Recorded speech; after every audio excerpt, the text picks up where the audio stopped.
Salut la compagnie, c'est Jules Melon et aujourd'hui dans la Ciné Critique, à la sortie du cinéma dans la Melon Mobile, entre deux averses et deux coups de vent, je vais vous parler d'un film français sorti ce mercredi en salle.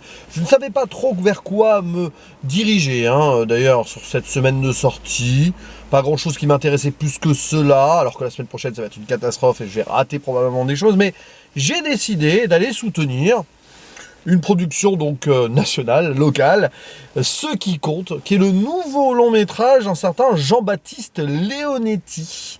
Ça faisait plus de 10 ans qu'il n'avait pas fait de long, en tout cas. Un certain Hors de portée avec Michael Douglas, que je n'ai pas vu. Il avait fait Carré Blanc, film un peu de SF dystopique, que j'ai rattrapé quelques heures voilà, avant de voir ce film. Bon, c'est très très différent là, donc bon, je l'ai vu. J'en pense pas grand chose d'ailleurs, parce qu'il faut que je le rumine celui-ci. J'en parlerai probablement pas en vidéo d'ailleurs, là.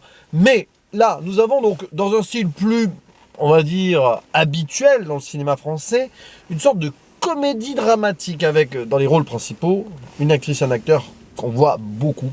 Sandrine Kiberlin et Pierre Lotin, qui vient de recevoir un César. Rôle à contre-emploi ou pas, d'ailleurs, pour les deux. Ça se mélange un peu. Et Sandrine Kiberlin qui joue une mère à 3 enfants. La plus âgée est jouée par Louise Labec, qu'on a pu voir chez Bertrand Bonello ou dans Tony en famille, de Nathan Ambrosioni. Celui qui est juste en dessous, mais qui est quand même très grand, Simon, interprété par Alexis Rosenstiel. Visiblement, il sera dans le prochain Toledano Nakash aussi, donc ça va être son année, peut-être une des révélations à venir du cinéma français. Et la plus jeune Émilie, c'est Alma Ngok. On va citer aussi Mélissa Izquierdo dans le rôle de Madame Medrano, l'assistante sociale, pour quelques moments comiques, un petit peu pince sans rire dans un film justement qui joue sur ça.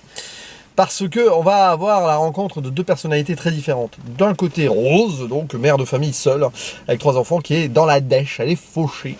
Elle vit quand même dans un hôtel familial, là, qu'elle a plus trop le droit d'occuper, mais bon... c'est un peu compliqué, ils n'ont pas de mazout, ils n'ont plus d'eau courante ou presque, mais elle va voler dans le supermarché des mets de choix. Tant qu'à faire, autant profiter, si on doit faire quelques méfaits, allez hop, bon, elle va pas forcément donner l'exemple à ses enfants, mais c'est un côté un peu, quand même, malgré elle, pleine de vie optimiste, mais c'est vraiment pas facile. Et là-bas, alors que la balance des fumigènes pour dérober, donc... du saumon ou des poireaux, j'ai vu ça dans son caddie. Dans ce supermarché, un Leclerc à Étampes apparemment, j'ai eu l'œil. Et les vigiles vont la prendre en flagrant délit. Et elle va être sauvée par quelqu'un qui passe par là, un certain Jean, plutôt solitaire, bourru, réservé, qui va quand même donner des bourre-pifs, surtout des coups de boule aux vigiles qui quand même maltraitent un peu la dame. Enfin, on se calme. Voilà. Ah non, boum, et puis ils vont partir ensemble. Voilà, style Bonnie and Clyde, mais bon, c'est pas un couple, puis c'est pas Bonnie and Clyde non plus, mais en voiture.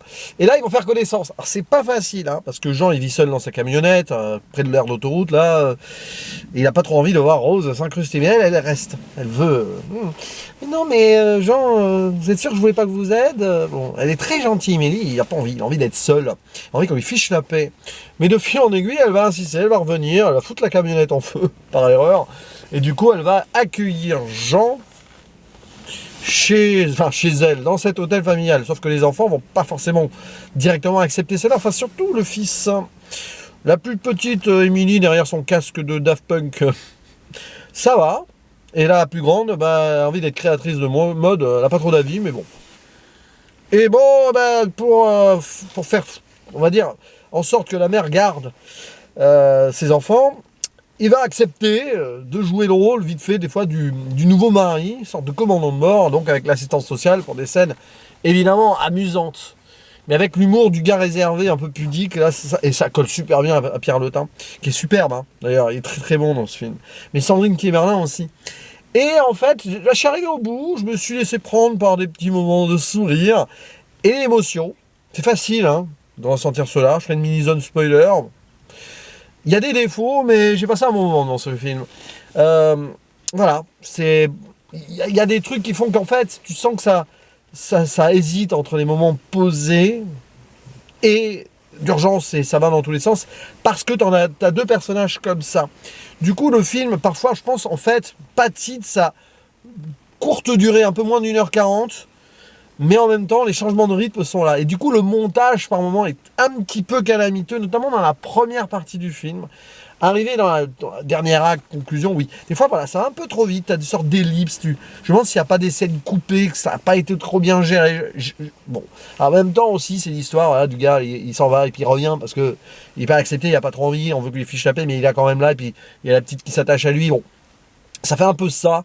Tu passes un peu du coq à l'âne dans ce moment un peu dramaturgique, et puis tu vas dans le comique avec l'assistante sociale, on ne sait pas trop pourquoi elle a les clés d'un appartement, à un moment il y a le propriétaire qui revient, bon, voilà, il y a des trucs qui sont amusants, mais peut-être lourdingues dans l'installation, on va dire, de la profondeur potentielle du film, qui arrive quand même à éclater donc sur le côté touchant dans les dernières instances.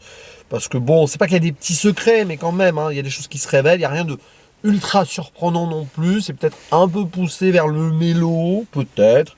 Pas le pathos, pas besoin, parce que je pense que le cinéma de Leonetti ici se fait dans l'économie d'en faire trop, même si par moment, voilà. Mais peut-être que ces idées de changement de rythme, de certains instants, sont intéressants pour ça quand même.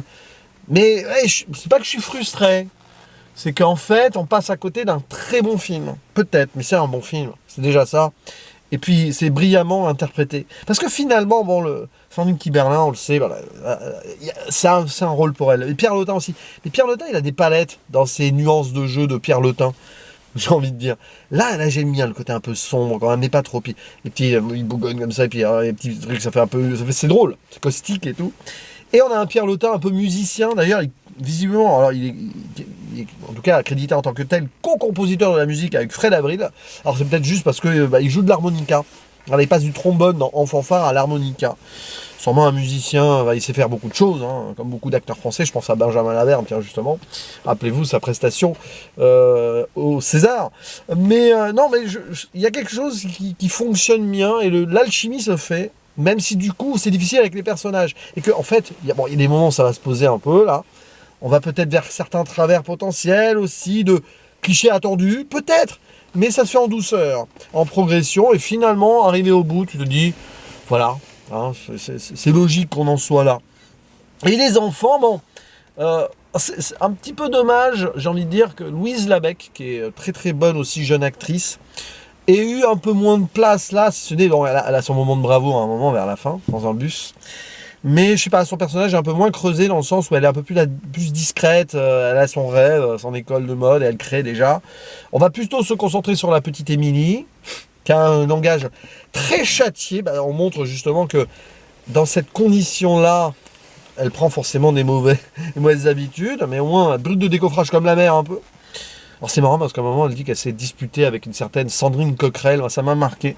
J'espère que Leonetti n'a pas voulu faire passer un message envers Sandrine Rousseau et Éric Coquerel, j'ai pensé à ça. Je sais pas pourquoi j'ai pensé à ça, hein. Bref, mais bon oui, voilà, son franc-parler, la petite et tout. Et puis Simon, alors lui, c'est le... en plus il a raté son bac apparemment, bon, c'est l'écorché vif, forcément. Mais on voit la peur et la bonté ardente en lui, et du coup la colère, il veut essayer d'aider, alors évidemment il va tenter des trafics. Voilà, il est sur le qui-vive, hein, lui. Et je trouve qu'Alexis Rosenstein le fait bien, ça. Il y a quelque chose dans son jeu, un peu inégal dans la première partie, mais une fois que ça s'installe sur certaines instances, on a quelque chose. Je pense qu'il y a une bonne direction d'acteurs et d'actrices, et il y a aussi des bonnes performances tout court, donc c'est déjà ça. Et puis voilà, c'est un flux quoi, de vie un peu complexe et compliqué. Il y a des films comme ça qui sont sortis sur des familles qui sont difficiles, c'est difficile à gérer un peu dans l'aspect comique, un peu qui touche un peu vers le drame, vite fait là ces dernières années. Il y a eu Tony en famille évidemment, j'y pense aussi sur une femme seule qui élève ses enfants de Nathan Ambrosini, puisqu'il y a Louise Labèque, mais pas que. Hein. Il y en a d'autres là, il y en a un aussi là, j'ai oublié le titre avec José Garcia. Et c'était qui l'autre actrice et c'était, mais je sais plus, c'était non, Charlotte Gainsbourg, je sais plus. J'ai oublié le titre, mais c'est sorti il y a 2 ans, je crois. Voilà, c'est intéressant ça. On voit le flux, de comment on s'en sort. Mais il y a un discours social aussi là de gens décalés, marginaux, abandonnés, qui essayent de survivre et de vivre. Et c'est difficile. C'est pas un film bourgeois, par exemple. Voilà. Même si on sent que c'est des gens de transfuges de classe qui sont descendus. Et du coup, place à l'humain là-dedans. Donc c'est intéressant, même si ça aurait pu être un peu plus creusé, quand bien même il y a quelques scènes intéressantes là justement d'extérieur, près de l'autoroute ou dans ces intérieurs un petit peu. Voilà. Bon après, une fois qu'on est un peu dans certaines choses, on reste quand même un peu dans le domaine du déjà vu. Cependant, spoiler, bon, les secrets à droite à gauche.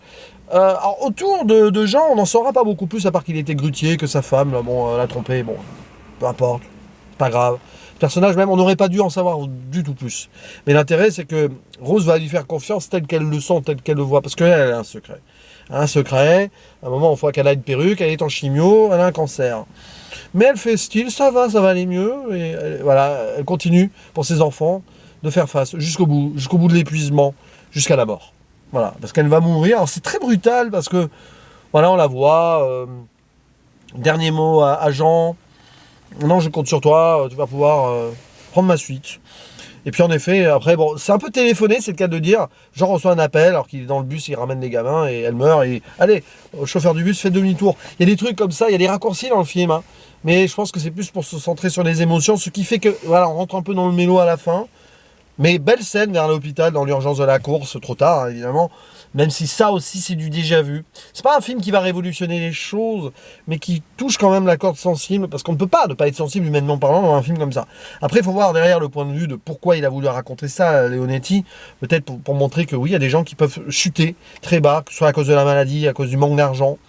Mais bon, qui veulent encore profiter. Bon, il y a toujours ce discours-là. Elle ne veut pas sortir de sa condition de bourgeoisie sur le papier. C'est peut-être l'idée, mais c'est surtout qu'elle ne veut pas que ses enfants manquent. Ils manquent d'eau, ils manquent de mazout, ils ne peuvent pas se chauffer, mais ils vont quand même bouffer du saumon ou des sols meunières. Pourquoi pas un peu ce refus de la réalité, parce que la réalité, c'est refusé à eux. Enfin, les assortis, voilà, là, le réel, pardon, du social les a exclus. Donc, eux, ils s'excluent aussi de cela et ils veulent continuer à vivre dans leur cocon, mais différemment, de façon très différente l'un et l'autre. L'un a décidé de se mettre à la marge, elle est là, elle se bat encore pour ses enfants. Bon, et arrivé au bout, bah oui, il va devenir un peu le père de substitution, il va accepter. Ça paraît un peu simple, un peu naïf, un peu... Ouais, mélo pathos, pas pathos là, mais mélo. Résolution facile. Surtout, voilà, la transition avec la relation qu'il a avec le fils Simon. Ouais, c'est un peu rapide aussi à la fin. Bon, Simon qui envoie chez sa sœur, mais finalement, il va quand même la prendre dans ses bras dans le bus. Oui, c'est là où on sent que le film aurait pu peut-être creuser autre chose et peut-être être moins simpliste sur certaines situations. Mais il ose faire mourir la mère pour ouvrir autre chose. On aurait aimé voir ce qui se passe un peu plus, peut-être, après la mort de la mère. Peut-être. Mais bon, c'est comme ça. J'y pense là, comme ça. Ce film aurait bien fonctionné en série, en mini-série. Quelque chose de... Voilà. Là, je pense que ouais, c'est un peu difficile en long métrage de bien tout avoir. Mais bon, j'ai quand même passé un bon moment et c'est un bon petit film à découvrir en salle si vous ne savez pas quoi voir. Je sais pas ce que j'irai voir d'autre cette semaine. J'ai mes petites idées, mais bon, je ne préfère rien dire. Et puis bon, comme je le disais, la semaine du 1er avril, c'est pas une blague. Hein. C'est la fiesta. J'ai vu des... C'est marrant parce que je me faisais la remarque à moi-même et à certains amis de la 7ème Illusion qu'elle allait déjà avoir beaucoup de sorties, puis j'ai vu en bande-annonce qu'elle allait avoir 2 autres. Et je me suis dit, oh là là, ces films-là que je veux pas forcément voir, ils vont prendre la place de films que j'aurais aimé voir, donc je sais pas si je pourrais voir exactement ce que je veux. Mais c'est pas le plus important, et au pire ça se rattrape plus tard, si jamais. N'hésitez pas à dire en commentaire ce que vous pensez donc de ce qui compte. Le titre est intéressant, double sens peut-être, même s'il n'est pas fait plus que cela, question d'argent quand même un peu. J'ai fermé la zone spoiler, je l'ai fermée. Bon, au pire, c'est pas grave. Timecode, vous verrez quand hein, elle a été fermée, même si je ne l'ai pas dit. N'hésitez pas donc à faire part de votre avis et aussi de votre ressenti sur le cinéma de Leonetti. Ou des prestations de Guy Berlin et le teint ici ou ailleurs. Allez, à la prochaine, ciao.